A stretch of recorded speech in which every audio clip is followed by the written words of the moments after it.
Hey guys, I figured I'd throw up a video. I'm actually getting ready to edit some videos. I was actually looking at the swing I did with the heavy driver, and and a thought occurred to me. I was like, the heavy driver video, I made it because one of my subscribers said, one of the reasons you probably can't get into this exact same positions as Mr. Hogan is because his club weighed over a pound. So it was a fun little experiment. It was a joy to go out there and fool around with it. And, I think it did make a bit of a difference. Now, I'm still not exactly the same as Ben Hogan, and I'm never going to be exactly the same as Ben Hogan. He has a different body than I have. I think he had, my spine doesn't have a lot of range of motion. We've been doing some different, things in my yoga teacher training that, I'm very flexible in some directions. What's up, Train Smoke? Hey, Stu. I'm very flexible in some directions, but every person's body is unique. So I'm probably never going to be able to exactly mimic Mr. Hogan, but I'll tell you, I feel like I've got it figured out. I mean, I've had the puzzle pieces together for a long time, but sometimes I would have them arranged with one puzzle piece in a wrong place that would, all of a sudden the puzzle would get all jumbled up again. But for, quite a while now, I haven't really been pursuing anything other than, the work that I've been doing this summer. And it's like, it's paid off. That's the reason why. It's like, I'm experiencing the results. So the title of this video is Joy versus Hope. And the reason why I put up this video title is because, hey, AU, the reason I put up this video title is because for decades I had hope. I'm a very hopeful person. What's up, Golf Phenom? I'm a very hopeful person, and I had a lot of hope that someday I'd get better at the game of golf. But for 2 decades, I didn't get better.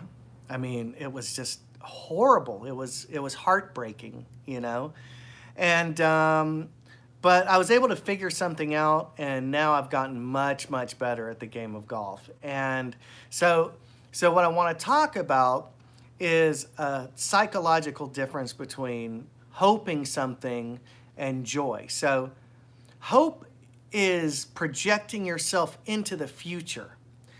And that's a big, big problem. I'm doing a lot of work on meditation and everything else, and everything is about being present because the only thing that's real is the present moment. We can project ourselves into our memories and we can imagine the future, but those things don't exist. The only thing that exists is right now. So I always say the joy is in the work. If you can find the joy in the work, then you're there. It's not like I'm going to find joy when I get to someplace else. It's I'm feeling it right now. Now, you can't get to there from here. All you can do is be here. So that's what I've always tried to focus on. It's, I just did it with my fitness and weight loss. I lost a lot of weight. And it's like, you can't lose 40, 50 pounds, in a split second. All you can do is do the right thing in the present moment, eat right. And then in time, it's just going to happen. I'm playing a lot of music right now, and I haven't done this in a long, long time, but I'm like, all you can do is be where you are. So I'm plucking away. And then, I bought a new guitar like 2 months ago. Now all of a sudden I've got all these, new songs and things that who would have thought, it was like so hard for me to do that. But back to the game of golf. So what I'm doing right now with my swing is, how can I explain this? So in yoga, we're learning about the planes of movement, okay, how the body works, okay? And the problem with the ball being on the ground is people want to go down and get the ball. As soon as you do that, you turn into robot and it stops your ability to turn and rotate. You have to be able to be working in this plane of direction. All the great golfers do. And when Hogan said that your instincts, if you could reverse every natural instinct, you'd probably have a good golf swing. I think that 90% of golfers see the ball on the ground and they get into that chopping motion, and it completely freezes their ability to pivot. So my big work this summer has been to figure out what locks the body into one mode rather than the other. And so, I feel really, really excited about where I'm at. That's why I've been, just really enjoying the game more than I ever have. I'm not really hoping for anything anymore. All I'm doing is enjoying the work. And Joseph Campbell, one of my favorite, he was a mythologist, you could call him a philosopher. His life philosophy was follow your bliss. And his whole point was the same as mine. He said, if you follow your bliss, no matter what happens, you're in your bliss station. I find a lot of bliss playing the game of golf. So even if I hit a bad shot, I'm still out there playing golf. That's the joy is in the work, And I played with the guys yesterday, and man, I had a couple blow-up holes, but I had a couple genius holes. And it's like, getting better is a zigzag. Hopefully you're working in the right direction, but it's never going to be all better. But the game wouldn't be fun if there weren't ups and downs. If if you won every time, it'd be, it just wouldn't be very thrilling to go along for the ride. It's a mystery. Golf is a mystery, and I love trying to figure it out. So I just talked to one of my super cool subscriber students. He's an online student. I do give video online lessons. His name's Gary from Tampa. That's right, rotation's where it's at. And Gary's talking about coming out to the intensive, so I was talking to him about all the things that we're going to work on, because he's done a lot of the work, but by getting here and being able to do it in person, I think it's going to be really, really beneficial, because we're going to drill. It's going to be golf training camp for 2 straight days, 18 hours of golf. And if you're interested, hit me up, Christo@myswingevolution.com. We've got, we've got a few spots left. We got 2 people flying in from England, 1 from Florida, 1 from San Francisco, 2 from San Francisco. People come from all around the world for this stuff. And I honestly believe that I've got this figured out. I've got it figured out in a way that I've never seen any other golf teacher put it together. And I think the big reason why is because I sucked, and I had to rebuild it and start from scratch and figure out what was working and what wasn't. Hey, Dave, it's sometimes, I'll tell you, Michael Jordan had a quote that I really, really depend on. And he says that you have to learn to take a negative and turn it into a positive.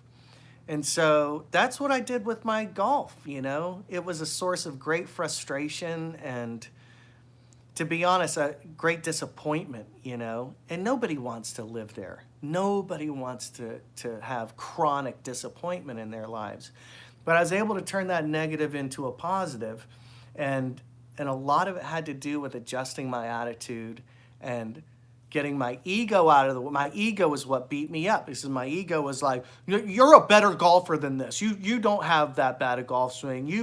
All these ideas that were complete figments of my imagination. It wasn't reality. It wasn't the present moment.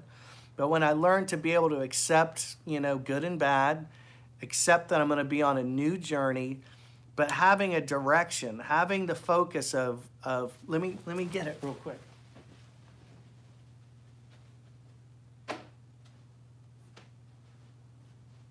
Where is it? This is my book.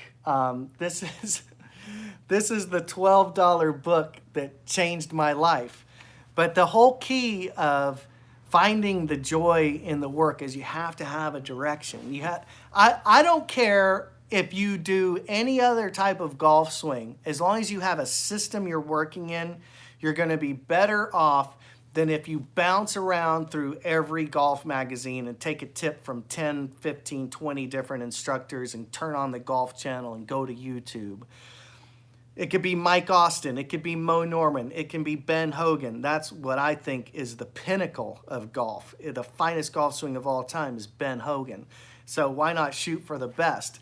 But what I do now, I want to tell you guys this. I have the feeling of my swing speeds up the more I delay.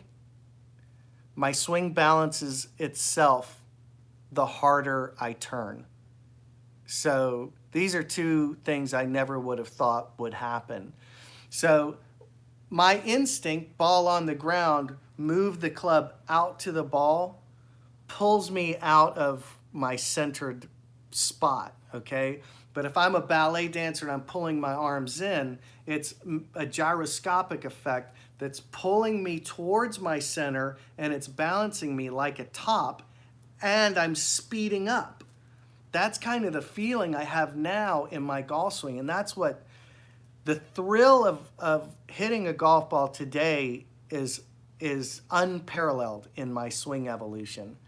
Because when I do this and all the pieces work right, you see, the club is built out to the ball. We don't have to reach out to it. As soon as we do anything to go out, we're interrupting the centrifugal force.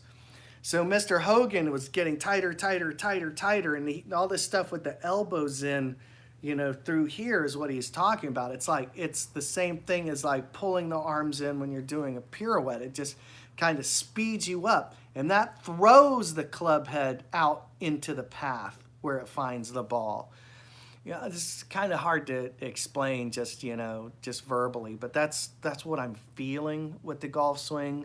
And it's sick, man. It's like, you know, I feel like I can swing pretty darn hard. Now, the results aren't always perfect. I can have something out of place, but this is where my work is now, is in structure, because the engine is firing on all cylinders. And there's something also about, you know, Ben Hogan described the feeling of a well-struck golf shot goes up through the shaft, into your hands, and into your heart.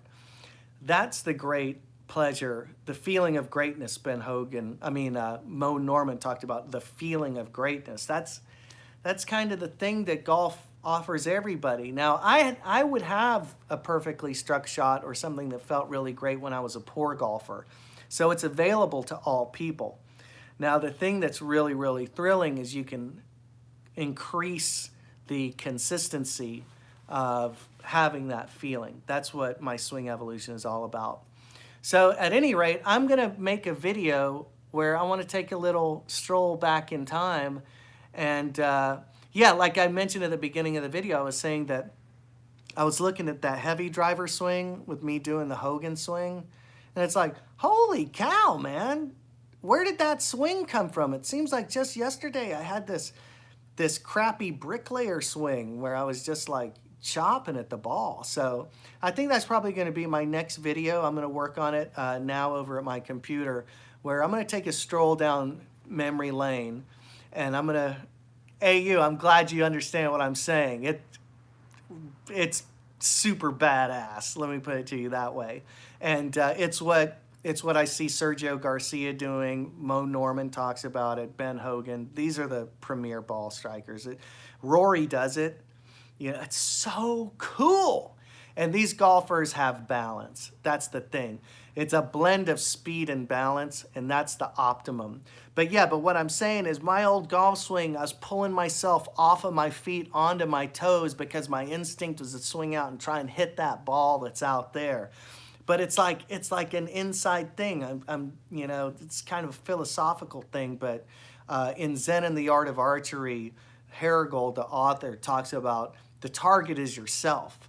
I mean, it's like really the pivot, the turn, the hit all happens within yourself. The ball is struck out there, but if you go outside to try and get to the ball, you're interrupting the circle. You know, that's what it's all about. You know, the circle is complete. So at any rate, guys, I've been rambling, but here's my Ben Hogan Golf Cup. I hope you guys hit them long and hit them straight. And trust me, the best is yet to come. Feel the joy in the day-to-day process, and you'll always be there. And then the thing is, every time you go back, you're a little bit better. And then you put enough of those days together, and then you're breaking par. So at any rate, cheers. I hope you hit them long and hit them straight.